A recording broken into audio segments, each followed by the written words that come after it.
Star Wars en direct vous est présenté en collaboration avec siteclan.net, mintinbox.net, starwarsholonet.com, planetstarwars.com, starwarsuniverse.com, Star Wars Geeks Québec, le Space Trash Show, ainsi que Génération Star Wars et Science-Fiction.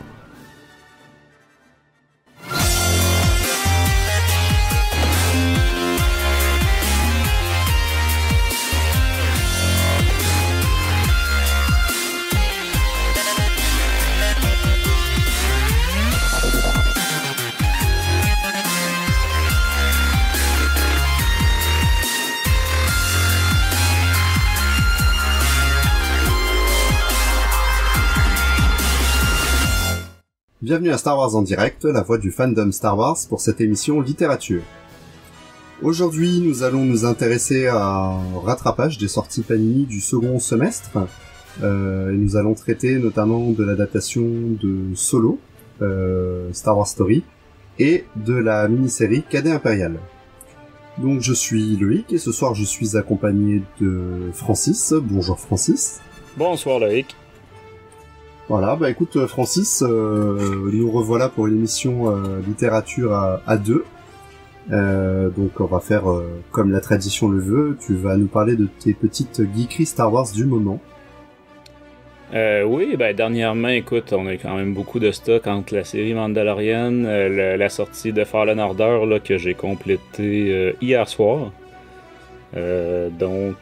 Sinon de la lecture évidemment comme d'habitude, beaucoup de BD. On a terminé la série Star Wars aux États-Unis.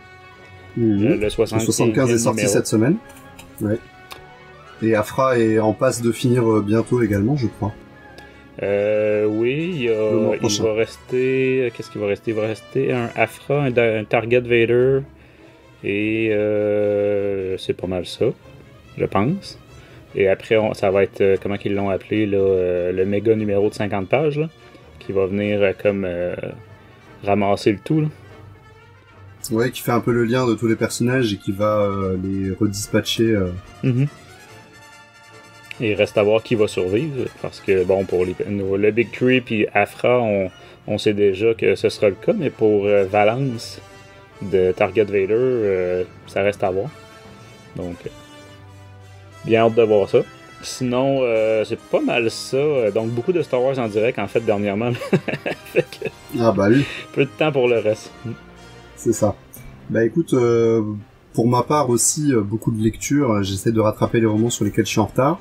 Mm-hmm. Mandalorian, évidemment, avec les enfants, c'est un plaisir, un peu avec toutes les semaines, ce nouvel épisode. Mm-hmm.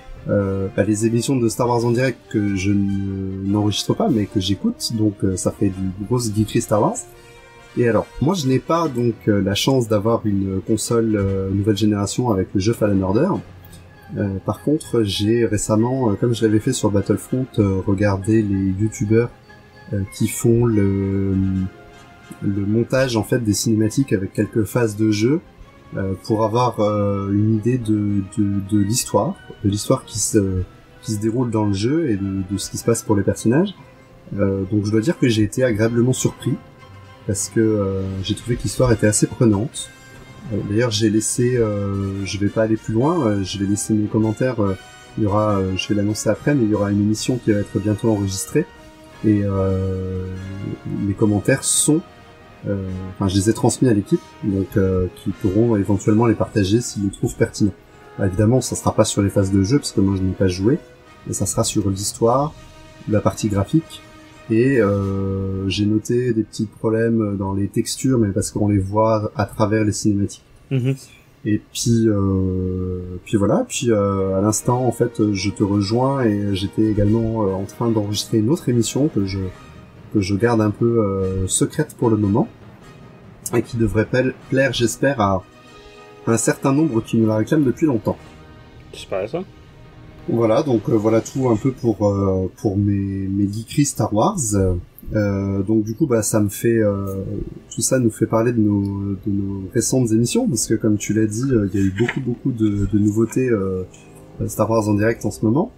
D'ailleurs, je t'ai écouté avec Danny sur la dernière émission de littérature où vous avez parlé tous les deux de Résistance Reborn. Mm-hmm. Vous avez chroniqué le livre qui reçoit quand même, on peut le dire, un accueil plutôt chaleureux. Ouais, effectivement. Donc j'ai déclenché mon alerte Bloodline, puisque je rappelle que je n'avais pas trop apprécié Bloodline malgré les engouements, donc je suis un peu sur la réserve. Une autre émission également, l'émission série numéro 6, consacrée au 3e épisode de Mandalorian, qui a été débriefé par Sylvain, Thomas, Céline et Danny. Donc évidemment, attention, ce sont des émissions spoiler également. Donc si vous l'écoutez et que vous n'êtes pas à jour, que vous ne souhaitez pas en savoir plus, vous pouvez écouter que la première partie. Et puis donc une émission qui est parue récemment, c'est l'émission 46 de Clone Wars, où Faye, David et moi-même discutons de l'arc de Mortis. J'ai le sourire en prononçant le nom de l'émission parce que c'est une émission qu'on a pris beaucoup de plaisir à enregistrer et pour lesquelles l'équipe nous a fait beaucoup de retours positifs. Donc j'espère, pour l'instant on n'a pas de retour de la part de nos auditeurs, mais j'espère que cette émission leur a plu également.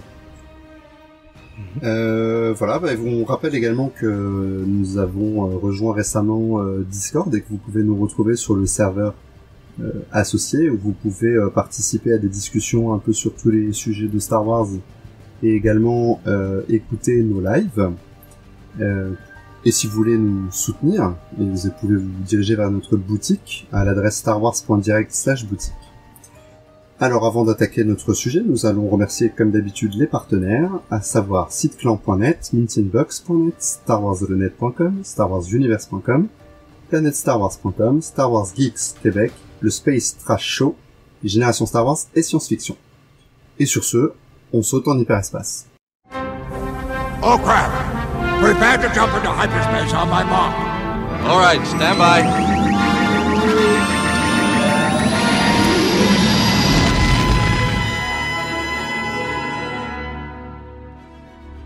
Voilà, de retour donc dans l'espace normal pour attaquer notre premier sujet avant d'attaquer les critiques à proprement parler. On va faire un petit point. Alors on a pris cette habitude, Francis, déjà la dernière fois. On fait un petit point sur les parutions récentes, donc les petites news, le planning, est-ce qu'il a été mis à jour pour Pocket, est-ce qu'il a été mis à jour pour Panini, et puis rappeler aux gens qui nous écoutent que on n'est pas en manque de littérature Star Wars. Okay. Donc il y a un livre qui devait paraître au mois de novembre qui a été repoussé, qui est un roman jeune adulte consacré au voyage vers l'ascension de Skywalker. Francis, est-ce que tu peux nous dire un peu plus sur ce roman? Ouais, dans le fond, c'est pas en novembre, je te corrige, c'était le 5 décembre qui devait paraître et c'est repoussé d'une semaine au 7. D'une semaine. Pocket a tout simplement dit qu'il s'excuse et que c'est pour une raison hors de leur contrôle. Donc on n'a aucun détail à savoir si c'est une question d'imprimerie ou je sais pas de quoi, là. Mais tout ça pour dire qu'on va devoir attendre le 12 décembre. Donc, ça fait quand même passer le délai très raisonnable quand même, là, de 3 semaines à 4 semaines entre la parution aux États-Unis en version originale et la parution française. Donc, à 4 semaines de délai, je trouve que c'est raisonnable. Pas mal. Alors, moi, j'ai un petit élément de réponse qui pourrait expliquer éventuellement, c'est que il est prévu pour le 5 décembre en France une grève générale. Et évidemment, je pense que les transporteurs... Alors, bon, il devait sortir le jour-là, donc on peut penser ça peut être acheminé avant. Mais je me dis, est-ce qu'il n'y aurait pas un impact au niveau des transporteurs à ce niveau-là qui ne pourraient peut-être pas assurer les livraisons en début parce que avec ce jour de grève, tout va être un petit peu bouleversé. Mm-hmm. Peut-être. Alors, évidemment, on n'a pas d'infos. C'est vraiment une spéculation pure. Comme en plus, toi, Francis, tu es de l'autre côté de l'Atlantique, tu n'as pas forcément ces petites non, effectivement, on a nos propres conflits de travail qui causent beaucoup de problèmes ces temps-ci, mais pas chez les transporteurs. Mais pas celle-là, voilà. Donc voilà, non, c'est vraiment une grève généralisée, donc même des sociétés privées vont potentiellement faire grève. Mm-hmm. Donc voilà, donc bon, il paraîtra toujours avant l'ascension de Skywalker, ce qui est quand même relativement agréable pour être souligné. Oui, puis c'est un jeunesse, comme tu dis, mais tu sais, le young adult, comme ils disent aux États-Unis, donc un format qui vise plus les adolescents, peut-être. Donc, mais je me souviens de certaines entrevues de certains auteurs qui disaient que le format young adult était tout simplement au niveau du thème. Donc, faut pas y voir nécessairement quelque chose de... Tu sais, on a eu des young adults là, en français qui dépassaient les 500 pages. Ah, largement. Si je me souviens bien. Et qui étaient plus intéressants que des romans canons destinés aux adultes. Mm-hmm. Oui, tu sais, je pense à Étoile perdue, Lost Star. Bien sûr. Il y a Leia, Princess of Alderaan, qui n'a pas encore été traduit, là, mais qui est excellent. Donc c'est ça, reste à voir. J'ai lu quelques critiques jusqu'ici, là. Donc c'est pas aussi l'unanimité, on va dire, qu'avec Resistance Reborn. Mais ça m'intéresse quand même beaucoup. Et le concept de l'histoire, là, le thème, je le trouve un petit peu plus original que ce qu'on a souvent. Donc je me dis ça va faire changement dans le canon, ce type d'histoire-là, on ne l'avait pas vraiment encore. Donc j'ai quand même bien hâte de lire ça. Bon, ça pourra faire que du bien à la diversité de ce qui est proposé. Voilà, on peut souvent cracher un peu sur le nouveau canon, mais il y a aussi quand même il y a une belle proposition très diverse. Mm-hmm. Oui, effectivement. Donc on continue rapidement sur le planning Pocket. En janvier, moi j'ai découvert ça là aujourd'hui, et en mars, il y a 3 romans légendes. Voilà, donc des réimpressions ou des inédits. En janvier, il y aura Choix décisif et Le destin des Jedi. Et en mars, Chevalier errant. Et alors j'étais assez surpris je pense que ça m'avait pas marqué les fois d'avant, mais vu tous les romans Star Wars qui sont parus en version originale et ceux qu'on a eu chez nous, c'est vrai que c'est un peu dommage de rater des positionnements de sortie où on aurait pu rattraper un peu le retard sur ce qui avait été fait, ou placer des romans un peu moins intéressants comme le recueil sur les 40 ans de Star Wars, etc. Mm-hmm. Bon voilà, Pocket fait toujours le choix d'avoir une proposition légende pour ceux qui découvriraient aussi que ça existe, hein, tout simplement. Ouais, c'est vraiment un retour, là, parce qu'il y a quand même pas si longtemps, ça avait été annoncé que c'était terminé les légendes. Oui. Même du côté américain, là.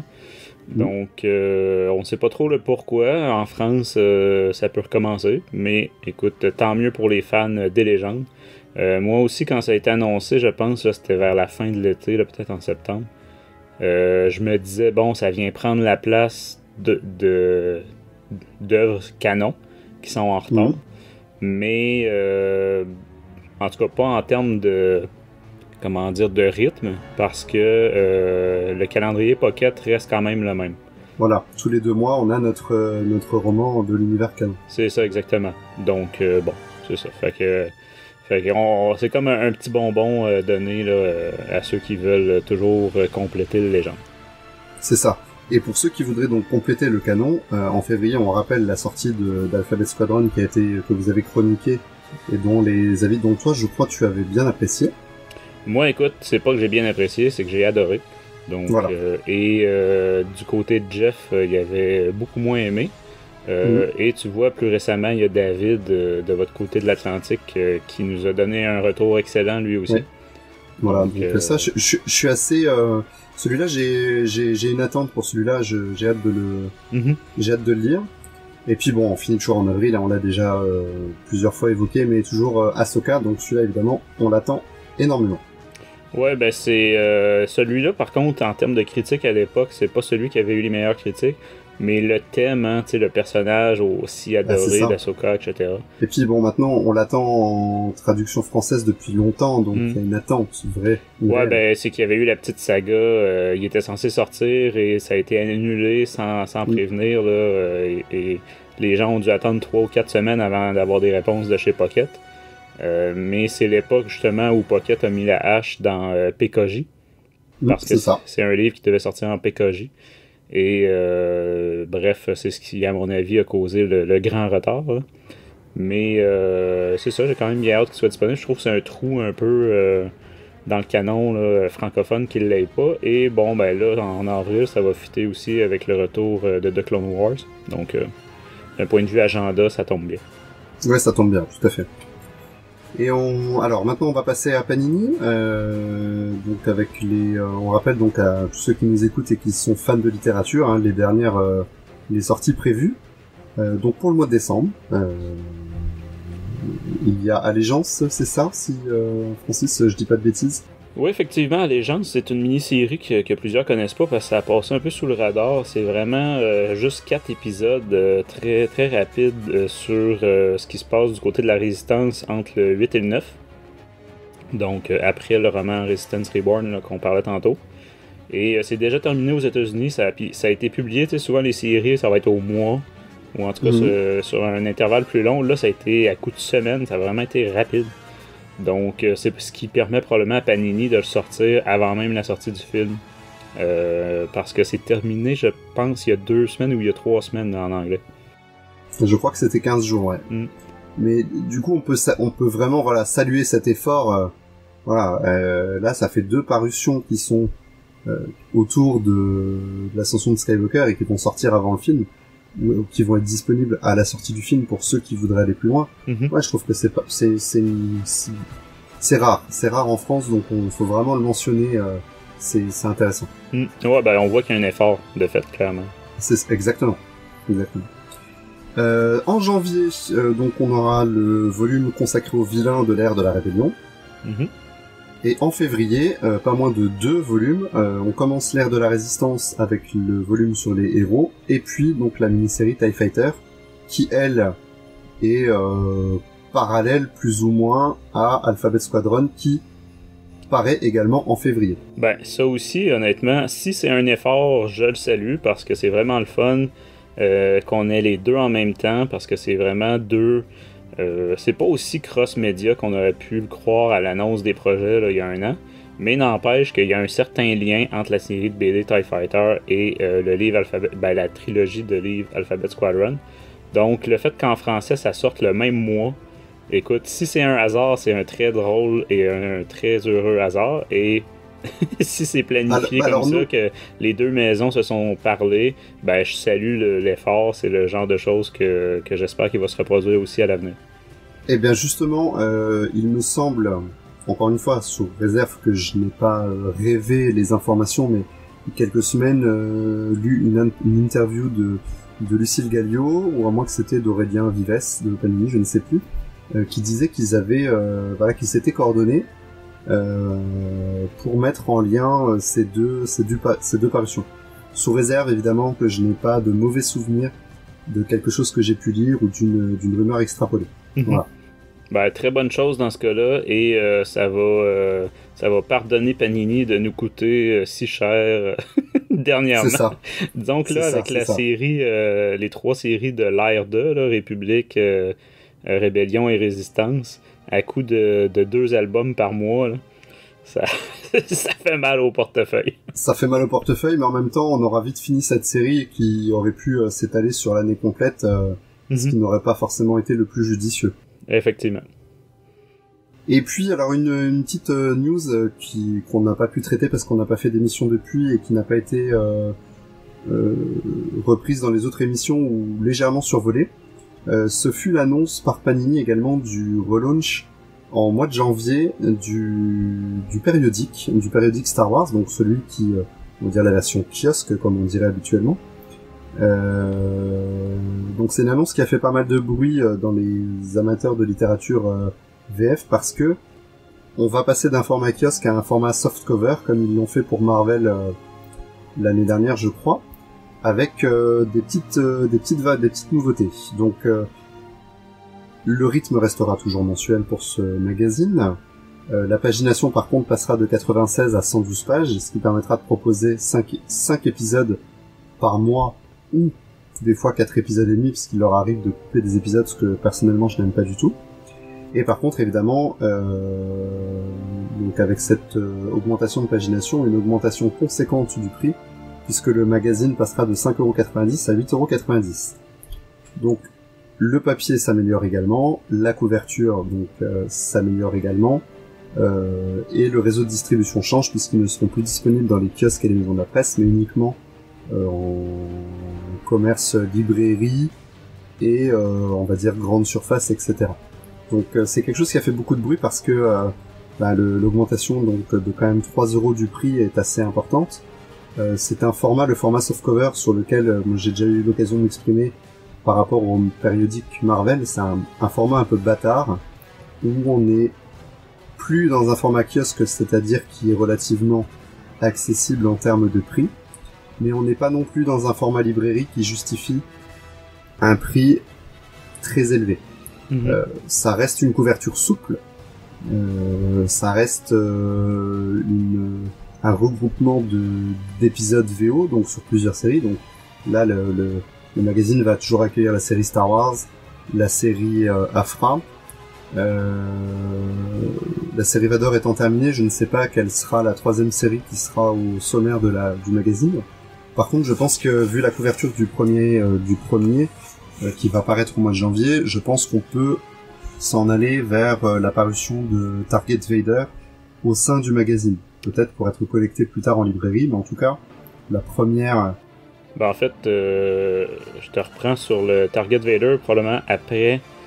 si on suit à la couverture, c'est plutôt Dark Vision. Dark Vision, exactement. Qui va être comme la première, mais oui, logiquement... Tu as bien fait de me reprendre. Mais Dark Vision est sorti quand même il y a un certain temps en anglais, là, donc j'imagine. Et puis en fait, je suis même surpris qu'il n'y ait pas encore d'album dans le fond. Je pense que c'est terminé depuis le mois de juin, Dark Vision. Ouais. Je sais pas si Panini trouverait l'intérêt de publier cette série en VO parce qu'elle est quand même en relié librairie. Parce qu'elle est quand même assez particulière. Moi, je l'ai feuilleté en issue VO. C'est un peu spécial quand même. Je sais pas si... Peut-être que le fait de l'avoir collecté dans un magazine avec d'autres séries à côté, c'est pas une mauvaise idée. Après, ils annonceront certainement dans l'année la bonne librairie. Peut-être qu'on aura la surprise de découvrir cette série collectée aussi. Moi, j'espère qu'ils vont le faire en album parce que c'est uniquement ça que j'importe. Mais j'avais trouvé quand même très original cette série-là, même si très bizarre, ça je te l'accorde. Là.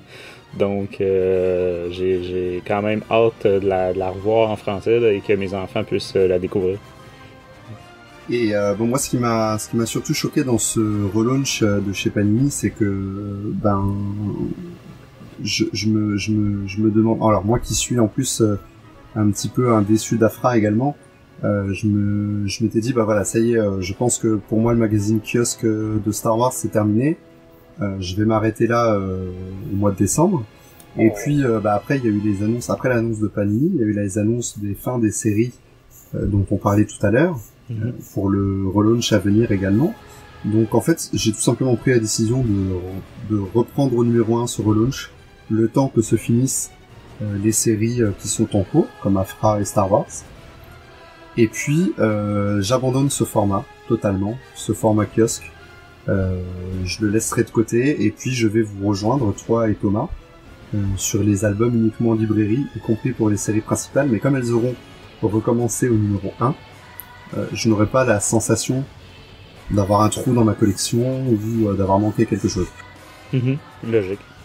Voilà, donc voilà, c'est vrai que ça m'attriste un peu parce que je suis très attaché au format kiosque depuis 20 ans que je lis du comics, mais bon voilà, il faut prendre des fois des décisions.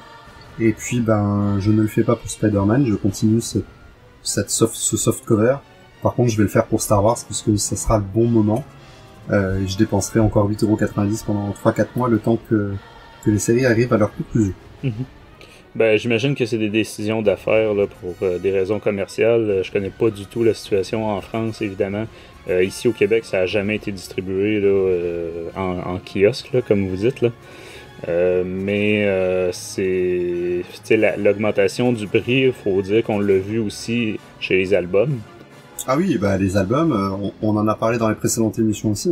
Oui, on en avait parlé, même en cours, parce que là, il y a un des volumes, je crois, qu'on va traiter ce soir dans une autre émission, où il y a déjà une augmentation de prix entre les héros et les vilains. Enfin, il y a vraiment eu même sur les anthologies Panini, il y a eu une augmentation également. Il y a une augmentation sur les Deluxe.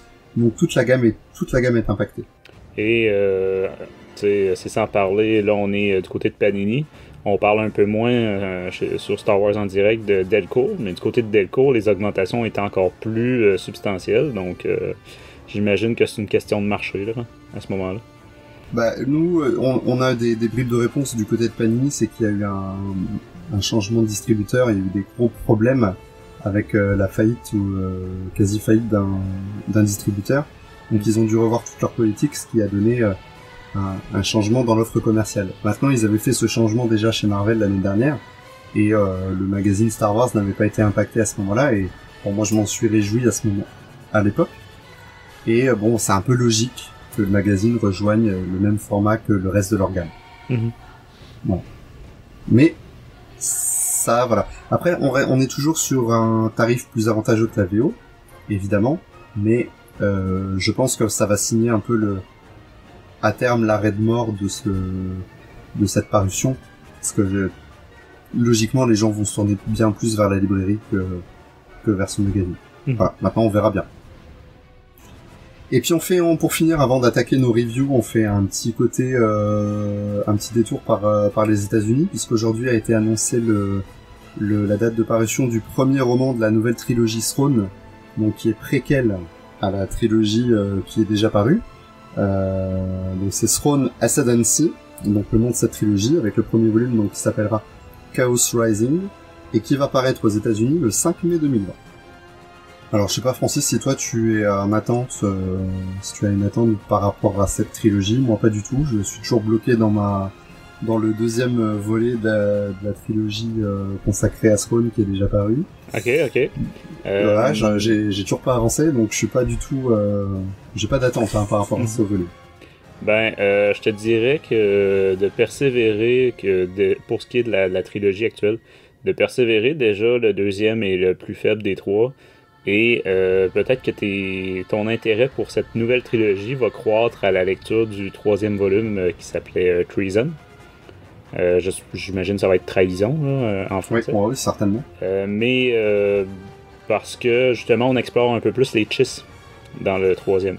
Et là, cette fois-ci, cette nouvelle trilogie de Timothy Zahn se passe du côté des Chiss carrément. C'est-à-dire qu'on n'est plus du tout dans l'univers galactique qu'on connaît normalement. Donc, on est du côté des Chiss et avant le premier livre 30. Donc, on pourrait dire pendant la guerre des clones ou avant. Fait que moi, l'aspect de découvrir justement du nouveau, de l'inconnu, etc., ça m'intéresse beaucoup. Ah oui, ça c'est vrai. J'ai hâte de voir par contre comment il va réussir à garder certains codes, pour qu'on reste dans du Star Wars. Oui, c'est vrai. C'est vrai qu'on va vraiment partir. C'est ce que je demandais d'ailleurs en plus dans une précédente émission où tu avais lu mon commentaire. C'était pendant le bilan, je crois. Oui, le bilan des 5 ans Marvel, là, ouais. Voilà, et je t'avais transmis ce commentaire que moi, effectivement, j'avais envie de partir vers d'autres contrées et d'autres lieux. Et tu fais bien de me le rappeler que c'est un peu ce qu'on va peut-être nous offrir avec cette trilogie. En tout cas, c'est ce qui est annoncé. Il faudrait que je calme. Voilà. Et qu'il va falloir que je calme ma schizophrénie et que je découvre peut-être un peu d'entrain pour ça. Voilà, mais c'est ça, donc évidemment de toute façon le troisième n'est pas encore sorti, là, Trahison en français, ça je crois qu'il est prévu pour mai ou juin, quelque part comme ça, ou juillet. Mais bref, tout ça pour dire que c'est quand même pas un mauvais, je l'ai préféré au deuxième. Et si t'avais apprécié Tron dans la série Rebels, donc là la quantité de références est extrême. Là on est vraiment... Oui, ça se passe en parallèle. Oui, dans le fond, ça se passe pendant le petit arc, là, le peu de temps dans la série Rebels où est-ce que Thrawn s'absente et donne les commandes à la gouverneure Price. Donc, on a toutes les références là et on embarque Krennic là-dedans beaucoup. Donc, le projet Nébuleuse au travers, alors que Thrawn lui s'y oppose là, avec son projet de chasseur. Avec son projet de défenseur, ouais. Le défenseur taille. Et est-ce que du coup, on peut prendre ce troisième volume sans avoir fini, par exemple, le second? C'est une bonne question, ça. Je dirais que oui, les liens avec le second sont relativement faibles. Il y a plus de liens avec le premier. Dans le sens que, puis ça, c'est pas un gros spoiler de le dire, là, ça commence de même, puis c'était même dans les publicités, tout ça, c'est le retour de Eli Vento. Donc, qui était parti là, à la fin du premier. Bah ça, c'est intéressant, tu vois, parce que peut-être que même si, effectivement, je suis vraiment bloqué sur ce livre, là, tu m'as donné un peu envie avec ton petit résumé de lire le troisième, donc si jamais j'ai toujours pas fini celui-là quand le nouveau sortira, je passerai directement au troisième. Oui, parce que le deuxième, on se cachera pas, on est sur 30 à 200%. Bon, évidemment, il y a Padmé, Anakin puis Vader, là. Mais, tu sais, justement, dans le premier, une des choses qui faisait l'intérêt du livre, c'était justement la dualité des deux personnages qui doivent travailler ensemble. Et on découvrait beaucoup de Thrawn à travers Eli Vento. Donc là, son retour dans le 3, il est très présent, là. C'est pas un personnage secondaire. On est quand même peut-être au moins je dirais peut-être le tiers du livre, là, on est dans sa tête, là. Donc, c'est quand même intéressant. Ouais, tout à fait. Bref, c'est pour l'avenir de Thrawn, mais je pense que Timothy Zahn a quand même un bel avenir devant lui. On sait qu'il y avait des plans, puis je reprécise encore une fois, on a toujours tendance à parler de trilogie, hein, c'est un réflexe qu'on a dans le petit monde de Star Wars, mais ça n'a jamais été, comment dire, précisé au niveau par Timothy Zahn ou par Del Rey, etc., que c'était une trilogie. Timothy Zahn a précisé qu'il y avait des plans pour un volume après. Donc, qu'est-ce qui se passait avec Ezra et Thrawn dans l'après-Rebels. Mais évidemment, ça, il y a un embargo où on va dire qu'il y a besoin d'autorisation du côté de Lucasfilm. Mais c'est ça, donc on sait pas, peut-être qu'un jour on va avoir une suite, même à Thrawn Trahison. Oui, tout à fait. Ouais. Ça serait intéressant justement. On va voir, peut-être que il y aura beaucoup d'annonces, je pense, qui seront faites. Là, on va arriver dans l'après saga Skywalker. Il va falloir meubler en attendant les nouveaux films et entre les séries télé. Donc, je pense que on manquera pas d'annonces cette année qui vient. Effectivement. Bon, on va attaquer donc maintenant le gros de notre sujet, à savoir nos reviews. Donc, on va commencer. On va commencer avec l'adaptation de Solo. Par Robbie Thompson et Will Slaney au dessin. Alors, c'est un volume qui est paru déjà il y a un certain temps, mais c'est un gros volume. Et on va forcément le mettre en parallèle avec les précédentes adaptations. Je pense que tu me rejoindras peut-être, Francis. J'embraye tout de suite sur la critique parce que finalement sur l'histoire il y a très peu de choses à dire. Ceux qui ont vu le film, donc, voilà. C'est une adaptation, à savoir que on est là dans le haut du panier de l'adaptation depuis le rachat par Disney. Et le 7, le 8, c'était une catastrophe. Moi, j'avais été extrêmement dur dans la notation avec eux, et je les avais pourtant achetés par complétisme. Rogue One encore, ça pouvait passer. Là, on a une adaptation qui est fidèle. On a une adaptation qui est épaisse, où ils prennent le temps, où les choses sont bien développées. Oui, c'était 7 numéros, on va préciser que voilà. Quand tu dis qu'il est plus gros, là, effectivement, il est vraiment plus gros, et ça se voit tout de suite. On avait eu 6 numéros, et on a même déjà eu un 5 numéros pour un film. Là, donc c'est pour le réveil de la force, je crois. C'est complètement ridicule. Même l'auteur s'était plaint, d'ailleurs. En plus, ça prouve qu'il y a peut-être pas grand-chose à raconter, et qu'on peut faire du remplissage. Là, on a vraiment le volume est conséquent. Je trouve il est appréciable. Dans l'ensemble, les dessins sont corrects. Après ce qu'on a connu catastrophique, je pense que le dessinateur aurait pu avoir un peu plus de temps pour peaufiner les choses, mais ça reste très correct. Et ce que j'ai surtout apprécié, c'était l'ambiance, les ambiances, la retranscription des ambiances, c'est-à-dire les couleurs. Je trouve qu'on est vraiment dans les tons qu'on avait dans le film. C'est quand c'est un peu jaunâtre, c'est jaunâtre. Quand c'est un peu sombre, c'est sombre. Ça dénote pas. Il y a pas de manque, il y a pas de faute de goût à ce niveau-là. Tu vois, moi je m'étais noté effectivement côté dessin que c'était parfois très joli, mais globalement que c'était pas complètement raté, comme justement par exemple le réveil de la force, mais c'était rien d'extraordinaire non plus. Donc, non, on n'est pas. C'était comme. Voilà. Pourtant, c'est un. Vous avez tendance à dire le minimum syndical en France, là, donc c'est. Ouais. C'était un petit peu ça. Par contre, pour ce qui est. Ma critique, elle visait surtout là, au niveau des personnages, des visages, etc. Par contre, sur tout ce qui est technologique, les machines, les équipements, etc., ça, j'ai trouvé que c'était très réussi. C'était constant. Le faucon, on le reconnaissait bien, les tailles. Et je vais mettre ce que je dis là, rappelez-vous-en en parallèle quand on va parler de l'album suivant. Parce que c'est complètement l'inverse. Ah oui. Donc, ici, j'ai trouvé le mouvement en vol. Tu sais, ça a l'air. Ça peut sembler évident, mais retranscrire de l'action d'un film en case de bande dessinée. Donc il y a un certain défi et c'est pas tous qui réussissent à relever le défi clairement. Cette fois-ci j'ai trouvé que c'était très bien réussi quand même. Mais c'est ça, les visages et les yeux, les regards là, des personnages, des fois j'en revenais pas que ce soit aussi raté, considérant que d'autres aspects justement sont très réussis. Bah, là où je te rejoins pas, par exemple, c'est sur je trouve enfin, les 3/4 du temps on reconnaît très bien Alden Ehrenreich. Et je le trouve vraiment réussi. Enfin, c'est peut-être celui qui l'a peut-être le plus.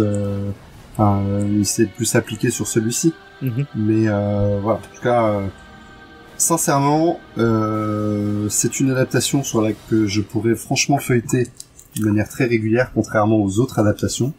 Et rien que pour ça, je vais lui mettre un bon 14. Tu vois, moi, qu'est-ce que je m'étais noté aussi? C'est ça, les dessins, c'était un certain Will Sliney que je connaissais pas. Par contre, je salue les couvertures de Phil Noto. Moi, je suis un gros fan de Phil Noto. Je trouve que c'est magnifique son style. C'est artistique, mais très réussi. On reconnaît très bien et c'est coloré, etc. Donc ça, c'était très réussi. Quand même quelques petits plus à l'adaptation. Un peu même chose pour l'adaptation. Roman, il y avait beaucoup de plus que dans le film. Donc des scènes qu'il n'y avait pas dans le film, etc. Donc là, c'est pas autant le cas dans l'adaptation comics, mais quand même quelques petites scènes coupées. Par exemple, je m'étais noté la vente de Kira des verres blancs à l'Aube écarlate. T'sais, dans le film, on le sait pas. Qu'est-ce qui se passe là? Non, c'est juste sous-entendu qu'il s'est passé quelque chose depuis qu'elle est partie de chez les verres blancs. C'est ça. Est-ce que tu avais lu l'adaptation en livre? L'adaptation, non. Je l'ai pas lu, je l'ai pas trouvé. Je voulais la prendre, je l'ai pas trouvé. Je suis en train de lire Mort ou Vif actuellement. Ok. Ah, excellent. Mais c'est ça, bref, c'est quelque chose qu'on avait dans le livre. Donc, Kira qui doit apprendre à tuer, justement, puis des choses comme ça. Ses débuts avec Dryden Voss, son entraînement, tout ça. Et on a aussi, ça c'était une scène coupée, là, mais plus humoristique, c'est quand il y a un éclair qui frappe le faucon dans le Maelstrom. Là. Oui. Et là, t'as Chewbacca en boule d'électrostatique. Ils ont tous les cheveux hirsutes et forcément Chewbacca, lui, c'est tous les poils hirsutes. Voilà, c'est assez drôle et je suis content qu'il l'ait coupé du film. Parce que je pense que ça aurait été bizarre. C'était un peu trop dans le film. Là. Ouais. Parce que autant en dessin, c'est facile. Enfin, on arrive à se le représenter, c'est rigolo, mais j'arrive pas à me le représenter en version live. Ouais, puis je m'étais noté aussi un petit, une page complète sur les aventures de Han entre la fin du film et la scène finale où il retrouve Lando là, puis il joue au poker, pas au poker, au sabac pour gagner le faucon. Donc dans le film c'est instantané, mais c'est ça, là on a une pleine page de petits extraits d'aventures entre Han et Chewie. J'ai trouvé ça le fun. Je trouve que quand la scène commence dans le film, on sent qu'il s'est passé un peu de temps. Enfin, c'était mon impression quand j'ai vu le film. Donc il y a eu des petites aventures. Voilà, là on nous les montre en petites vignettes, quoi. C'est ça, c'est exactement le genre de choses qui se fait bien en comics, justement, ça aurait été n'importe quoi à l'écran. Là. Ça aurait eu l'air d'un vidéoclip inséré dans le film. Donc, mais c'est ça. Fait que, bref, comparativement aux 3 autres adaptations, comme on disait tantôt, j'ai quand même trouvé que c'était la meilleure. Je suis d'accord avec toi. Peut-être devant Rogue One, que j'avais quand même apprécié aussi. Mais c'est ça, pas un mauvais divertissement. Évidemment que c'est du déjà vu, c'est une adaptation. Donc là, les gens, quand ils l'achètent, ils s'attendent quand même à une adaptation. Là, Mais c'est ça, l'intérêt c'est pour les complétistes dans le fond et peut-être pour les jeunes lecteurs. Fait que cet aspect-là, je trouve que pour donner en cadeau à un plus jeune, pour lui faire découvrir le monde des comics, etc. Mais je trouve aussi que ce qui peut être sympa justement, même si on a un peu apprécié le film, et qu'on n'a pas le temps, par exemple comme moi, voilà, je n'ai pas du tout le temps de revisionner les films de ces dernières années. Ben ça me permet de replonger un petit peu, voilà, je regarde, ou s'il y a un élément, si ça se réfère dans une autre œuvre au film, mais que je ne peux plus le regarder, que je veux vérifier l'info, on peut reprendre l'adaptation. Elle est quand même vraiment bien complète et on peut s'y référer.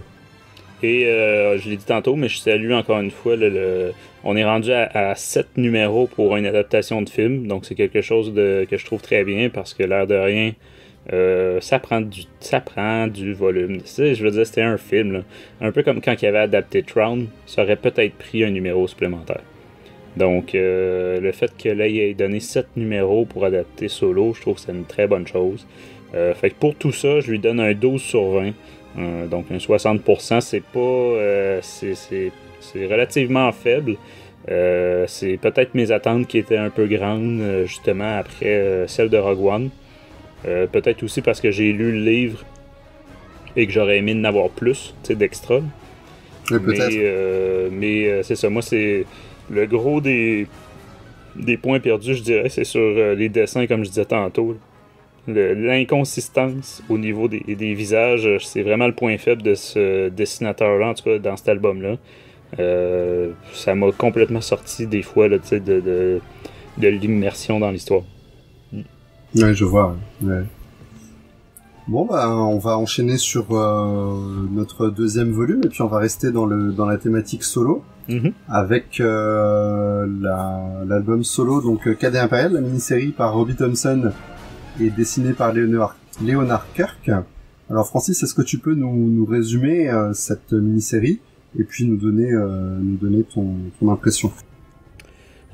Côté résumé, écoutez, c'est tout, ça vient remplir le trou qu'il y a dans le film et dans le livre aussi en bonne partie. Au moment où Han s'inscrit pour l'Académie impériale et dans le film c'est instantané, il se retrouve sur un champ de bataille en tant que fantassin d'infanterie.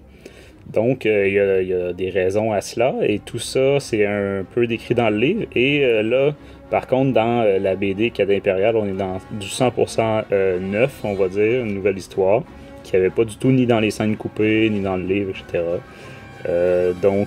C'est Anne qui s'entraîne à devenir pilote de taille, mais qui se rend assez vite compte que la discipline militaire c'est pas du tout faite pour lui et qui vient assez vite à la conclusion qu'il doit se pousser de là pour aller retrouver Kira sur Corellia. Donc il va mettre toutes sortes de plans là, en action. Il va s'en remettre encore un peu au jeu, encore une fois, pour essayer d'engranger un petit peu d'argent pour se sauver, quoi. On sent déjà qu'il est voilà, c'est pas l'empire, c'est pas fait pour lui, comment dire, planification d'une opération là, ouais, voilà, un peu le vaurien qui essaye de sortir de toutes les situations, donc du coup qui a fait un plan, qui va capoter ou qui va se compliquer.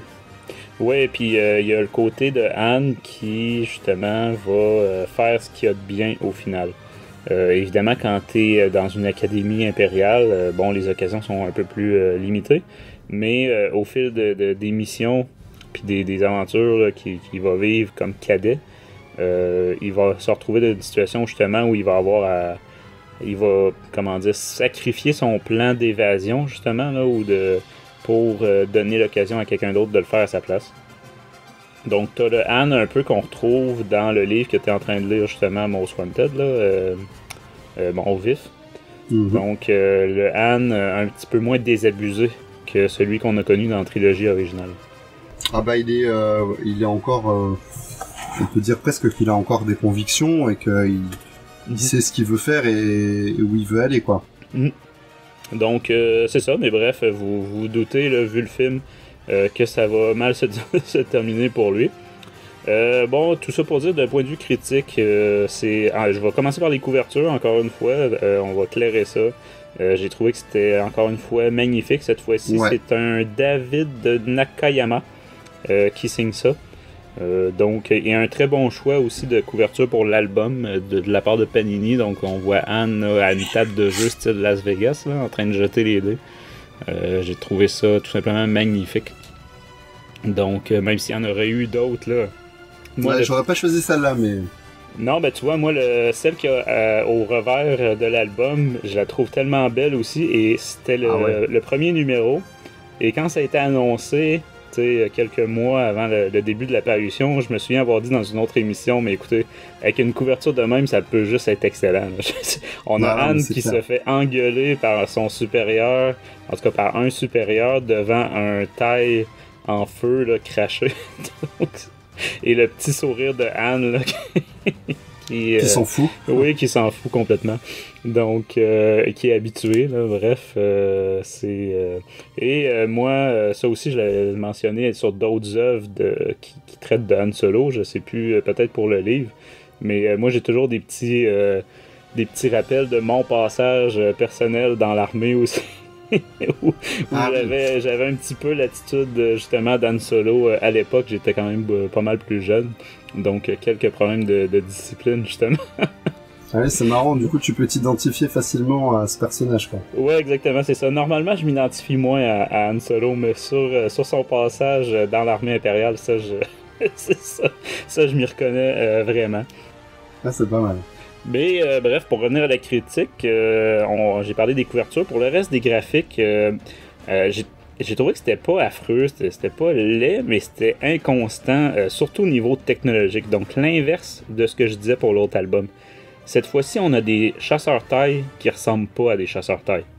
Donc on dirait que vraiment la tension est toujours mise sur ce qu'il y a au premier plan, mais que le reste, bon, c'est pas grave, on dessine ça vite, puis on passe à la page suivante. Je ne comprends pas comment tu peux...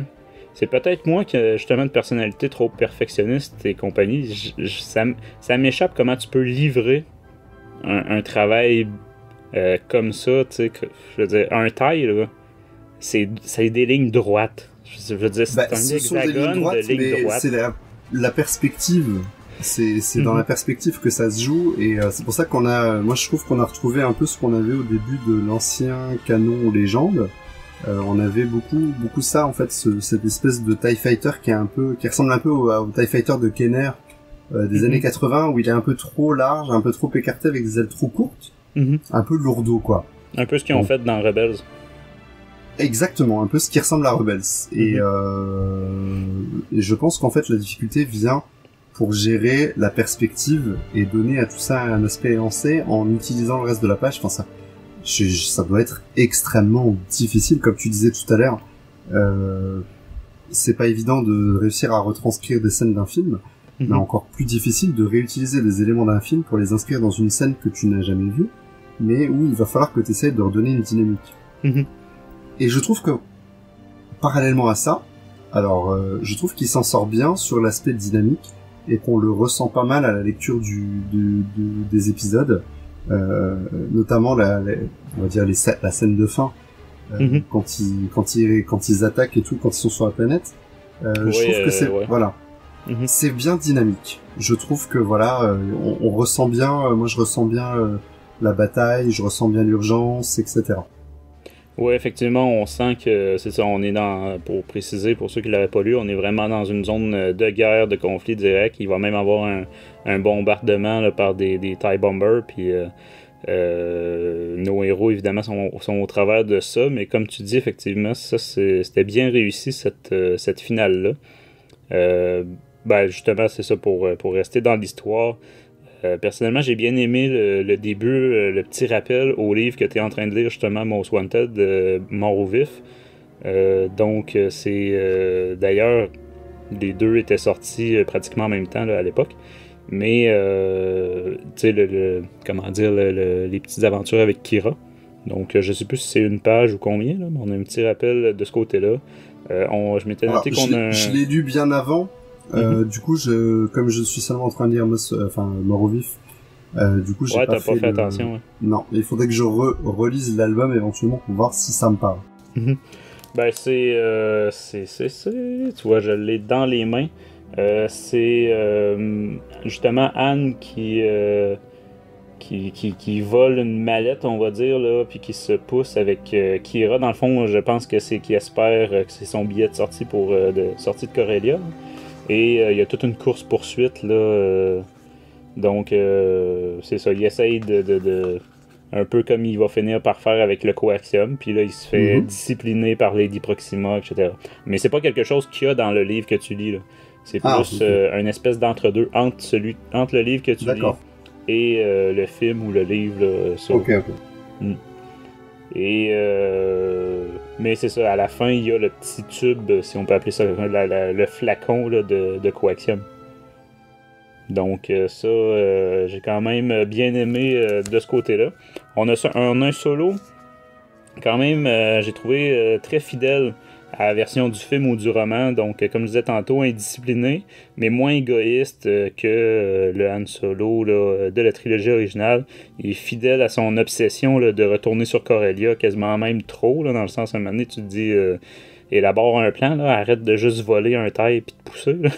Bah, surtout que si on se réfère un peu aux dictatures qu'on a connues nous sur Terre, mais puisqu'elles sont basées un peu sur le même principe, je pense que ses coéquipiers devraient bien plus le dénoncer que ça aux supérieurs, et que du coup bah, les sanctions, en toute logique, devraient être beaucoup plus intenses que ce qu'il connaît là, quoi. Oui, ben effectivement, je m'étais noté ça justement, qu'il cause la destruction et de plusieurs autres tailles qui le poursuivent. Et donc la mort de plusieurs autres pilotes, mais ça lui est comme pas vraiment reproché, en tout cas ce qu'on a dans l'album, évidemment. C'est un peu dommage, quoi, je trouve.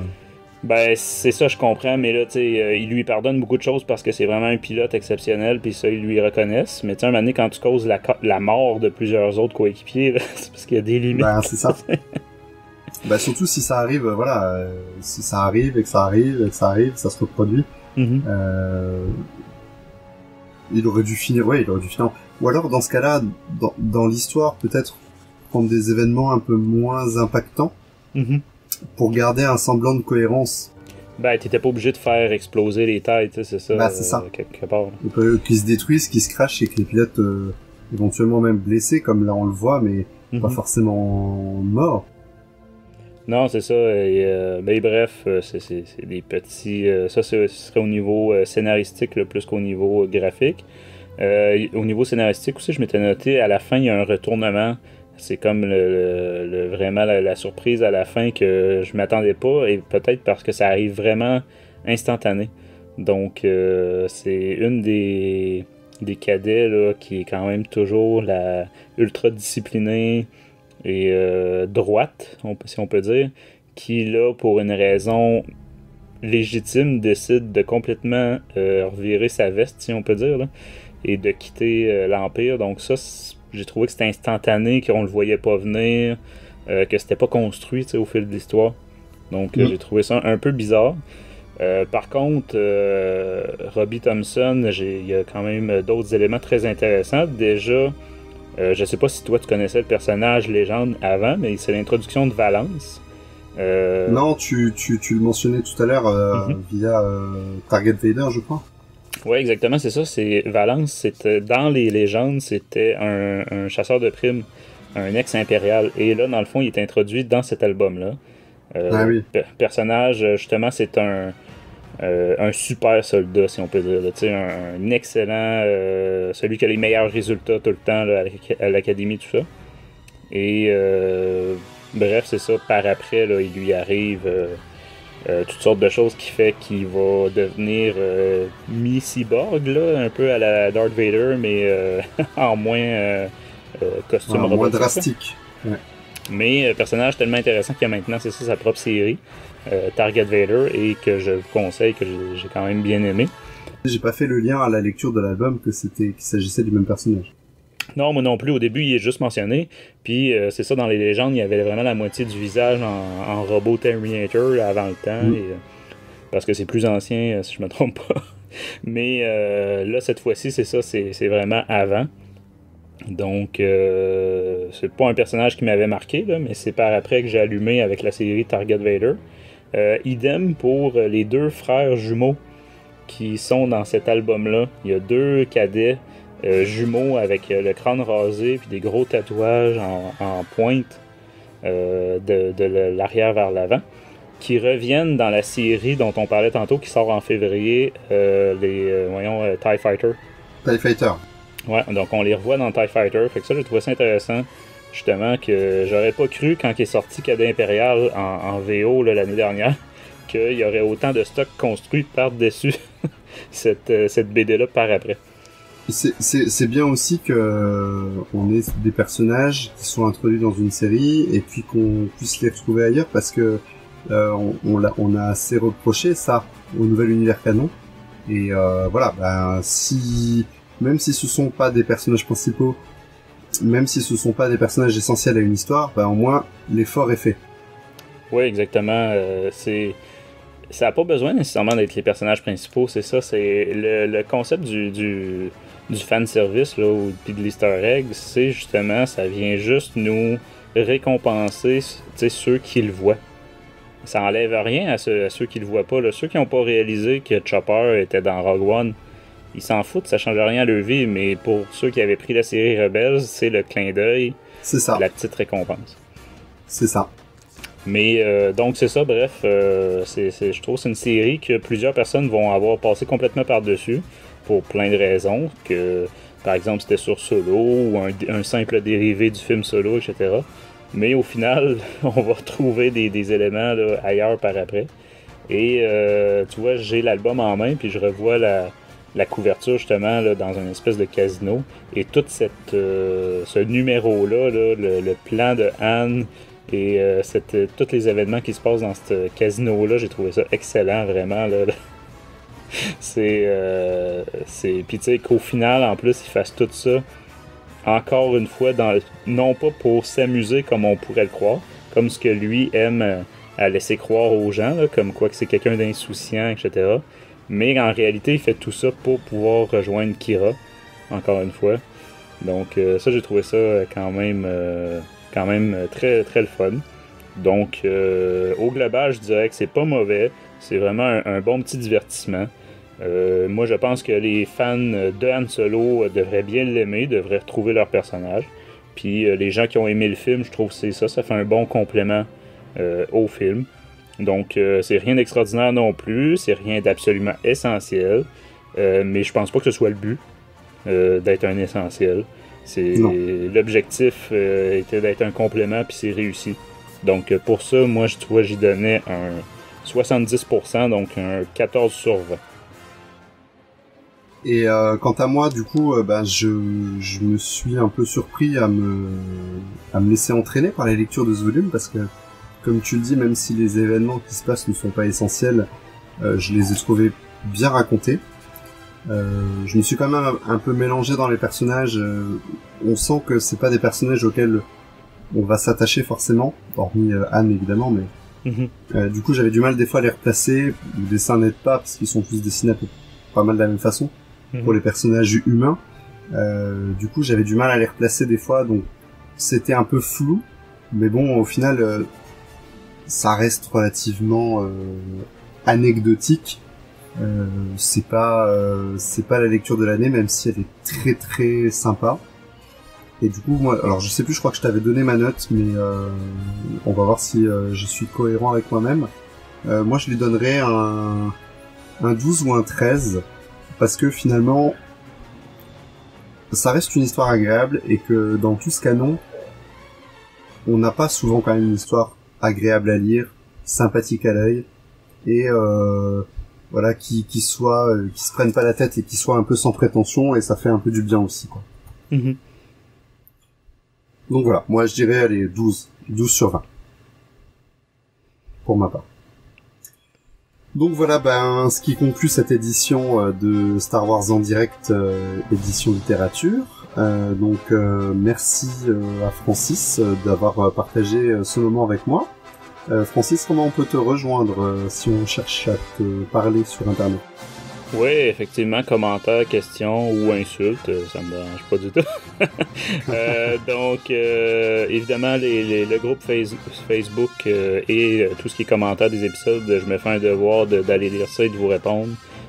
Donc, vous pouvez me rejoindre. Sinon, il y a les Instagram et compagnie. J'ai pas de Twitter par contre, donc c'est ça. Facebook, YouTube, à la limite Instagram. Et puis, comme toujours, si vous avez, comme Francis l'a dit, des suggestions, des commentaires, des réactions, des insultes sur les sujets qu'on vient de discuter, contactez-nous donc à l'adresse studio@starwarsdirect.com ou laissez votre message sur nos réseaux sociaux et sur notre chaîne YouTube. N'hésitez pas non plus à partager nos épisodes afin que le maximum de vos amis puissent profiter de tous ces bons mots. Alors, je vais me garder d'annoncer des émissions parce que j'ai peur qu'elles soient déjà passé quand cette émission sera enfin montée et parue. Par contre, vous pouvez toujours nous rejoindre avec nos autres fans et autres auditeurs pour participer à nos enregistrements live. Donc encore une fois, rejoignez notre serveur Discord et montrez vos couleurs. Dirigez-vous vers la boutique de Star Wars en direct pour vous procurer les t-shirts et les produits dérivés à l'adresse starwars.direct/boutique. Et puis on vous rappelle qu'on est disponible sur les plateformes iHeartRadio, Deezer, Spotify, Stitcher, Google Play, Google Podcast et Apple Podcast. Et on remercie une dernière fois nos partenaires, siteclan.net, mintingbox.net, starwarsthelenet.com, starwarsuniverse.com, starwars.com, Star Wars Geeks Québec, le Space Trash Show et Génération Star Wars et Science-Fiction. Donc de la part de Francis et de moi-même, merci d'avoir été à l'écoute de Star Wars en direct, la voix du fandom Star Wars, et que la force soit avec vous.